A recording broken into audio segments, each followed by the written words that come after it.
Bismillahirrahmanirrahim. I'm Professor Dr. Mohammad Fayaz, Interventional Radiologist. I'm basic trained from Singapore.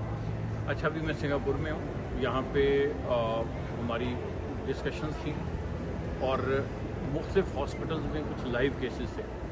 जैसे Raffles hospital में कुछ live cases थे, tang टॉक्सिंग hospital में, general hospital में, Singapore general hospital में. अच्छा, इन लाइव केसेस का मकसद क्या होता है कि यहाँ हम आके खुद सारा परफॉर्म भी कर रहे होते हैं और यहाँ के डॉक्टर्स परफॉर्म करते हैं और न्यू टेक्निक से पूरी दुनिया से हम डिस्कस कर रहे होते हैं, उसको इम्प्लीमेंट किया जाता है. अगर मैं जिक्र करूँ फाइब्राइड्स का, तो फाइब्राइड्स का यहाँ कोरियन डॉक्टर्स आए हुए थे. वहाँ पे कोरिया में और कुछ अमेरिकन डॉक्टर्स भी आए हुए थे. वहाँ सर्जरीज़ ख़त्म हो गई हैं. फाइब्राइड्स की सर्जरीज़ बिल्कुल नहीं होती. टोटल मिनिमली इन्वेसिव या माइक्रो इन्वेसिव सर्जरीज़ होती हैं, जिसको हम यूट्राइन आर्टरी एम्बोलाइजेशन कहते हैं या एब्लेशन कहते हैं. अब एब्लेशन की बहुत सारी टेक्निक्स हैं. यहाँ जो क्रायो एब्लेशन जो फ्रीजिंग टेक्निक है, उस पर हमारी बड़ा एक फोरम था, वर्कशॉप्स थी.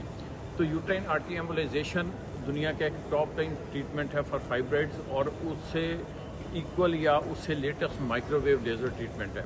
वो खैर सिलेक्शन ऑफ पेशेंट है. दोनों ट्रीटमेंट्स आर वेरी गुड. अब कोरिया में टोटल 100% सर्जरीज ख़त्म हो गई हैं यूट्राइन ये फाइब्राइड्स की.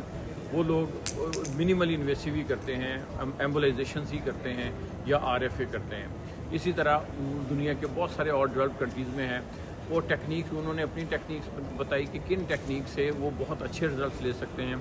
और इसी तरह हमारी तरफ से कि पाकिस्तान में हम क्या करते हैं. इक्विपमेंट पाकिस्तान में अल्हम्दुलिल्लाह equipment is equal to America and equal to any other developed countries like Singapore. हमारे पास कैथ लैब या एंजियोग्राफी मशीन्स इक्वल हैं, उसी स्टैंडर्ड की हैं, सेम स्टैंडर्ड. अब बाकी इक्विपमेंट जितना भी है ये कंज्यूमेबल्स हैं, वो हम लोग टॉप लाइन ही अरेंज करते हैं पूरी दुनिया से. और फिर ट्रीटमेंट का जो पेशेंट केयर है और ट्रीटमेंट का स्टैंडर्ड है, वो भी हमारा अमेरिका, यूरोप, सिंगापुर, कोरिया, इनके जापान, इन्हीं के स्टैंडर्ड को लाना चाह रहे हैं, जो कि हम ले आए हैं.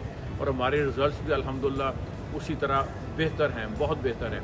तो इतनी एफर्ट्स का जो मेन ऑब्जेक्टिव होता है वो यही होता है कि अपने आप को बताएं कि आप किस लेवल का काम कर रहे हैं फॉर पेशेंट्स इन पाकिस्तान मुख्तलिफ बीमारियों में. जैसे मैंने अभी जिक्र किया यूट्राइन आर्टरी एम्बोलाइजेशन का फाइब्राइड्स के लिए, इसी तरह बहुत सारी और बीमारियां हैं जिसमें हमारा आई हैं कि आया कि हमारा treatment equal to America, equal to Europe है, उनकी टेक्निक्स क्या हैं और हमारी टेक्निक्स क्या हैं. Thank you very much.